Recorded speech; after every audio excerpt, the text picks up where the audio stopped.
O conteúdo desse vídeo aqui surgiu a partir do momento em que eu vi esse post do Sameraj aqui no Instagram. Ele falou o seguinte, olha só: duas pessoas estudam há 2 anos. Uma é disciplinada e a outra não. Hoje ambas estão cansadas, só que a primeira está na última fase e a segunda não apresenta evolução. Por quê? Porque a indisciplina não poupa você do cansaço, ela só poupa você da vitória. Se você não tiver disciplina, não terá nada. Sou um fã do trabalho do Sameraj e aqui pra mim ele sintetizou de uma forma muito interessante o que é a vida de muitos concurseiros. A verdade nua e crua é que o cansaço vai bater tanto para aquele concurseiro que está estudando em altíssimo nível, como para aquela pessoa que está levando o estudo com a barriga. A grande diferença entre esses dois é que um de fato vai resolver a vida, vai dedicar 6 meses, 1 ano pro estudo, levando a sério esse processo e vai chegar no resultado que ele sonha. Enquanto que a outra pessoa pode ficar 3, 4, 5 anos nesse processo, cansada também, e talvez justamente pelo cansaço acabar desistindo do processo. A pergunta que eu te faço é a seguinte: em qual dessas situações você se encontra?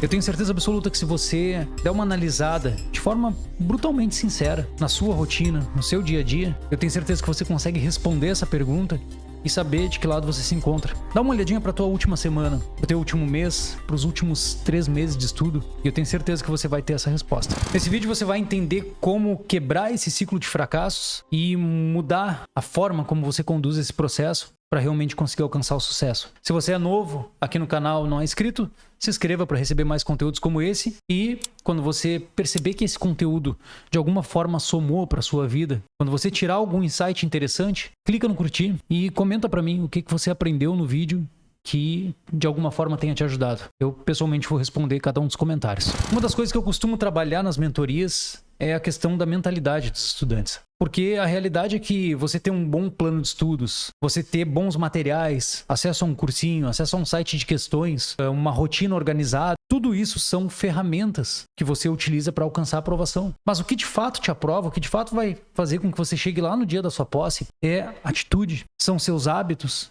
são os comportamentos do seu dia a dia. O que você fez do dia que você começou a estudar até o dia da sua prova? E se você perceber, historicamente falando, é isso que acontece sempre. Se você pegar lá no tempo da sua avó, tá bem, o concurso era muito mais fácil, mas ela precisou, de certa forma, internalizar alguns conteúdos. Naquela época, ela pegou ali uma apostila que tinha 10 folhas, estudou, aprendeu, passou no concurso e foi chamada. Na época dos nossos pais, eles precisaram ir lá na banca de jornal, comprar uma apostila, dessa vez uma apostila mais robusta, mas de fato ele precisou parar, sentar na mesinha lá, estudar e fazer uma prova. Hoje em dia, a gente precisa, obviamente, comprar um bom curso, organizar os estudos, ter 1000 plataformas de questões, plataformas de leitura de lei, acompanhamento com mentoria, coaching, psicólogo, tudo isso para a gente conseguir alcançar a aprovação. Mas o fato é que a atitude não mudou. Precisa ter novamente atitude, você precisa ter hábitos, você precisa ter comportamento do estudo. E aí talvez esteja a chave para você entender por que não está chegando no resultado, por que você está nesse ciclo que não se quebra nunca. É a sua atitude. E aí eu vou trazer alguns pontos que eu considero primordiais para que você consiga mudar essa atitude. Eu vou abordar 5 pontos aqui que você pode entender para que você consiga quebrar esse ciclo. Normalmente, quando eu vejo um estudante que está travado, que não consegue sair do lugar nos estudos, esses 5 pontos que eu vou falar aqui, eles estão muito fortes, muito enraizados, e de fato, enquanto ele não quebrar, provavelmente ele não vai conseguir ter sucesso no estudo. O primeiro ponto é a terceirização da culpa. Aquele estudante que tem o costume de terceirizar a culpa, e é uma frase que eu sempre falo: quem é bom em dar desculpas não é bom em mais nada. Se você é aquela pessoa que dá desculpa para tudo, você bloqueia a atitude, porque você não chega a entrar em ação e se aperfeiçoar. Normalmente a pessoa que dá uma desculpa, ela não se coloca em movimento. E aí quando você não se coloca em movimento, você não descobre as dificuldades, você não se torna perito em alguma coisa. Você está sempre ali no campo da desculpa. E aí é uma questão muito relacionada com a vitimização. Você reprova numa determinada prova, a culpa é do cursinho que era fraco, a culpa é da banca que cobrou um conteúdo difícil, que anulou uma questão, ou a dissertativa que veio fora do que você esperava, e assim por diante. Você toda vez joga para terceiros a culpa. Só quando você faz isso, você percebe que não está, de fato, olhando para dentro, olhando para aquilo que você poderia mudar para tornar melhor o processo. E eu vou dizer, comigo aconteceu isso por um tempo. Eu não me caía a ficha que o meu desempenho em português e raciocínio lógico era o que estava me sabotando nos concursos. Toda vez eu chegava na prova, batia na trave, eu ia mal em português e em raciocínio lógico, mas ao invés de eu assumir a culpa pra mim e dizer, cara, eu preciso dominar esses conteúdos, eu ficava tentando esconder isso pra baixo do tapete. E aí eu jogava a culpa em outros problemas. Cara, quem foi o desgraçado que inventou o raciocínio lógico? Meu pensamento era esse. Depois de um tempo, começou a me cair a ficha, cara, eu preciso assumir a responsabilidade por isso. Enquanto eu não aprender de fato esses conteúdos, eu vou estar sempre na média. E quem tá na média não alcança o resultado. Eu precisava estar fora da média, eu precisava estar acima dela. E aí, depois de 2, 3 resultados negativos, me caiu essa ficha e eu de fato encarei de outra forma a minha responsabilidade em aprender aquele conteúdo. E imediatamente o próximo concurso que eu fiz já tive um resultado positivo. Simplesmente pelo fato de eu fazer uma análise sincera, entender o que era que estava me travando. Muitas vezes, gente, o que acontece é que nós somos campeões de dar desculpas, de usar a autossabotagem. Porque a autossabotagem não vai vir em forma de um tapa na cara, ela vem em forma de um abraço carinhoso. É aquela desculpinha que você inventa para não estudar. E tu sabe que quando se trata de autossabotagem, sempre é algo muito razoável. Por exemplo, você não vai dizer assim, cara, eu sou um preguiçoso, por isso que eu não estudei hoje. Não, você vai dizer, olha, infelizmente eu não consegui estudar porque meu chefe me deu uma tarefa um pouquinho maior do que eu tinha normalmente. Porque eu tive que participar de uma reunião, porque eu estava cansado ao final do dia e eu merecia esse descanso. Isso tudo é autossabotagem. Vem em forma de um abracinho carinhoso, daquele abraço quentinho, mas na verdade está te prejudicando. Um segundo ponto, e muito relacionado com a questão da autossabotagem, é aquela pessoa que deixa com que qualquer fator externo interfira no estudo. Tudo é motivo para atrapalhar. Talvez você já tenha ouvido falar naquela lei de Parkinson. A lei de Parkinson fala que, eu até anotei aqui, ó, o trabalho se expande para preencher o tempo disponível para sua conclusão. Ou seja, se você tem 2 horas para fazer um trabalho, você leva 2 horas. Se você tiver 1 dia para fazer o trabalho, você vai levar 1 dia para fazer aquele mesmo trabalho. Normalmente a gente posterga a tarefa e dá espaço para procrastinação, enquanto que a gente poderia simplesmente assumir aquilo ali, delimitar um tempo e realmente vencer. E aí é o problema do estudante que deixa fatores externos entrar no campo do estudo, fazendo com que você não consiga estudar. Olha só, uma das desculpas mais recorrentes que eu ouço dentro da mentoria é quando o aluno ele chega para mim e diz, olha, não deu porque eu tive que trabalhar mais, porque eu tô cheio de trabalho, porque o meu chefe me encarregou de mais coisas. Mas será que de fato você precisava trabalhar mais horas do que você já trabalha no dia? Ou talvez você precisava só ser um pouco mais eficiente? Talvez delimitar horas. E isso é uma das coisas que eu faço no meu trabalho. Quando eu vou trabalhar nas sentenças do TRT, o que eu procuro fazer? Primeiro eu entendo se a sentença ela é complexa ou se ela é uma sentença um pouco mais simples. Se ela for uma sentença simples, eu boto normalmente um pomodoro de 1 hora, que é o tempo para mim redigir ela. Processos que são meio repetitivos. Se eu pegar uma manhã inteira para fazer uma sentença, eu vou ocupar a manhã inteira. Só que durante esse tempo, eu vou falar no WhatsApp, responder pessoas no WhatsApp, eu vou olhar meu e-mail 3, 4, 5 vezes, vou entrar em site de notícias, vou parar para tomar café e no fim da minha manhã eu vou ter feito essa uma sentença. Ou então eu posso ir lá, cronometrar 1 hora e durante essa 1 hora eu tirar todas as distrações da minha volta e focar 100% naquilo ali. Resolver em termos de 1 hora aquela mesma tarefa que me tomaria a manhã inteira. Isso é o que eu procuro fazer hoje e que para mim funciona muito. Hoje eu consigo trabalhar uma quantidade de horas muito menor do que eu trabalhava lá quando eu comecei, porque eu sou muito mais eficiente em fazer o meu trabalho. Quando eu vejo que é uma sentença complexa, eu calculo 2. Então beleza, eu vou fazer um pomodoro aqui de 1 hora, fazer um timer de 1 hora aqui, vou parar 10, 15 minutinhos, vou ali, vou tomar uma água, vou respirar um pouco e vou voltar e vou fazer outro timer. E aí eu fecho em 2 horas, o que seria uma sentença complexa que às vezes poderia me tomar toda manhã e toda tarde. Isso me faz sobrar tempo para outras tarefas. E é isso que eu consigo que você faça também no seu estudo. Você está muito atarefado no trabalho? Tenta delimitar tempo. Quando estiver trabalhando, se coloca de cabeça. Não fica de papo com um colega, não fica mexendo no WhatsApp, olhando para o celular, você vai ali e resolve o seu trabalho logo. Aí vai te sobrar tempo e não vai acontecer essas coisas. Óbvio, estou falando do trabalho aqui porque é o mais comum. Mas às vezes as pessoas deixam se afetar. Por exemplo, eu tive que levar meu carro para lavar. Eu tive que levar o meu pet no veterinário. Tudo bem, você vai ter compromissos, mas você tem que saber organizar a sua rotina. Principalmente para que isso não entre no tempo do estudo. E é engraçado, quando o teu estudo ele não é a prioridade 1, todas as coisas parecem que entram no tempo do estudo. É muito fácil dizer assim, eu tive um compromisso e esse compromisso pegou justamente na hora que eu deveria estar estudando. Não na hora que eu tinha o meu futebol marcado com a rapaziada. Entende? Também existe aqui dentro desse processo um pouco de preguiça e isso te trava. Isso faz com que você não evolua. Então levar a sério o trabalho, não deixar que outros fatores atrapalhem o teu estudo, vai fazer toda a diferença. Não negocia. Trava um horário no teu dia.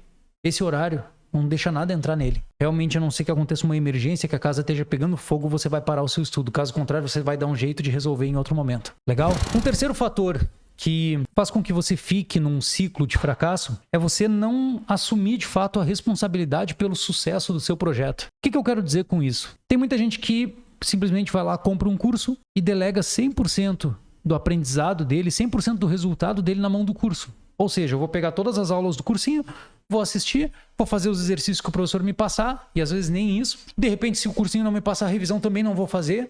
Deleguei 100% na mão do curso. Só que tu entende que o teu sucesso parte do momento em que você assume a responsabilidade por isso. E você entende que muitas vezes o cursinho ele vai falhar em entregar o que você precisa. Muitas vezes o cursinho ele não vai entender exatamente qual é a tua dificuldade. Porque às vezes a tua dificuldade, por exemplo, é na base de matemática. E aí, se você não vai lá e aprende a base da matemática, às vezes o professor do cursinho, entendendo que o estudante que ele pega está num nível um pouco acima disso, talvez ele já comece a trabalhar o conteúdo de uma forma mais avançada. Se você não sabe a base, é responsabilidade sua ir lá e aprender para poder acompanhar o resto do curso.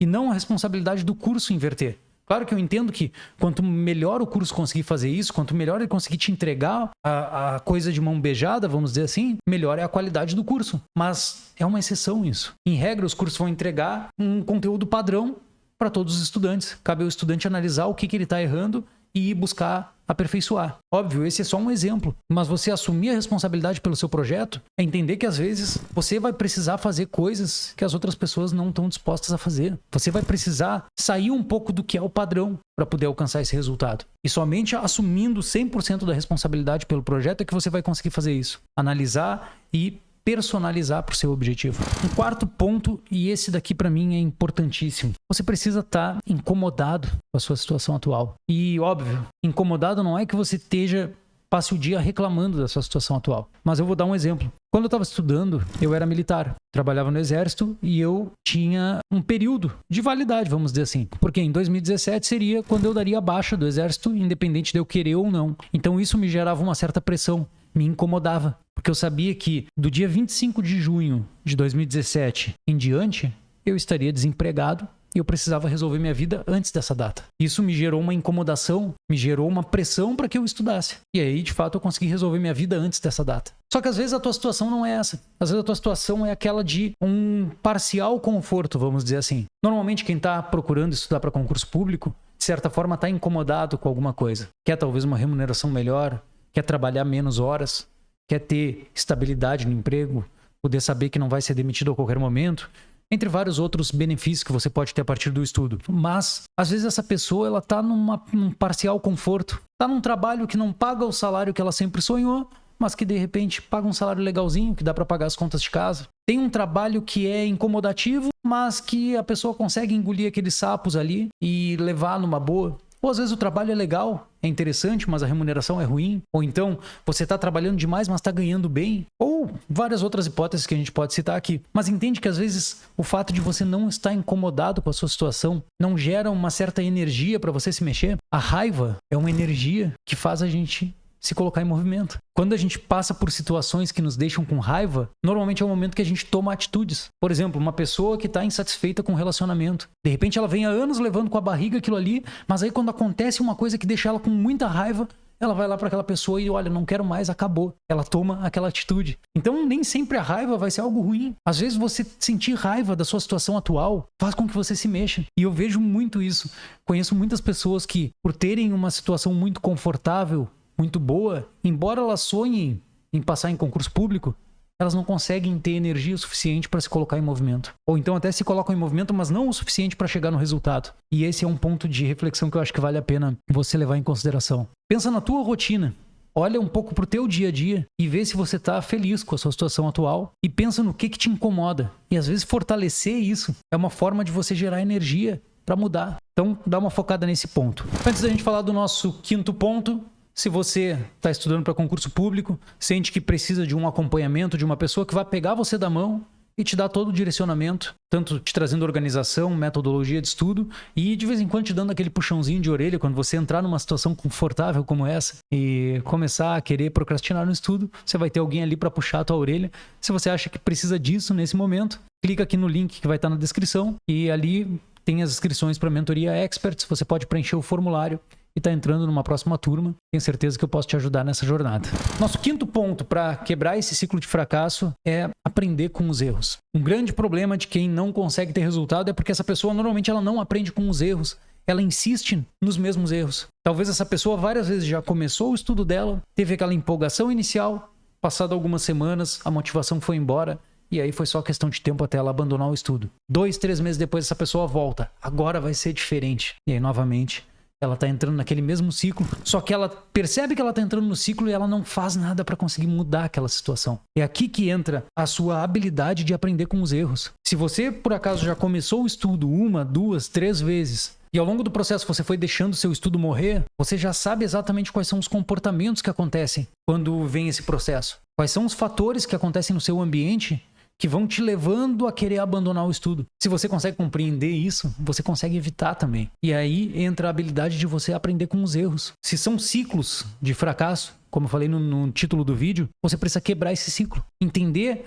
qual é o estopim que começa aquela espiral negativa. E logo no início você já dá uns 180 graus e aponta para cima de novo e continua. E às vezes é simplesmente você entender que esse é um processo que pode começar com uma motivação muito grande, mas ao longo do tempo você vai perdendo motivação e o que fica é aquela disciplina para fazer todos os dias. E quando eu falo da motivação, eu não falo necessariamente do motivo para a ação, eu falo daquela empolgação. No início você tem empolgação, mas com o tempo você precisa se manter disciplinado, porque vai chegar um ponto no estudo em que você talvez atinja um platô, vai chegar naquelas matérias chatas e você vai precisar sustentar esse processo mesmo nesse momento. Então, você precisa procurar aprender com os seus erros. Compilando tudo que a gente viu aqui no vídeo, olha, primeiro ponto, você precisa parar de terceirizar a sua culpa. Segundo ponto, não deixa que fatores externos interfiram no seu desempenho, no seu estudo. Terceiro ponto, você precisa assumir o comando do seu projeto. Ele está na sua mão. Quarto ponto, você precisa estar incomodado com a situação. E o quinto ponto, você precisa aprender com seus erros.